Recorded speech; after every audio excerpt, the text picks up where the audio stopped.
最近呢，我迷上了布朗尼蛋糕，浓郁的巧克力香味，又香甜又松软可口，配上一杯咖啡或者牛奶，哇，真的是特别的棒。下面就跟我一起来看看这道巧克力布朗尼蛋糕到底是怎么做的吧。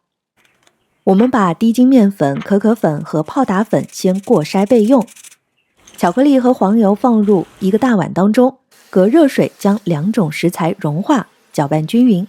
等巧克力和黄油全部融化以后，将碗拿离热水，加入砂糖，搅拌至糖融化。接着往碗中打入2颗鸡蛋，加少许的柠檬汁，搅拌均匀。最后将筛好的混合粉倒入巧克力糊中，用切拌的方式拌匀，一直拌到看不到干粉的状态。混合好的巧克力糊当中，还可以适量的加一点你喜欢的坚果碎，这样的话口感会更加的丰富哦。我们把巧克力糊倒入铺有油脂的模具当中，入烤箱170度上下火中层烤半个小时。烤好以后就可以取出来了。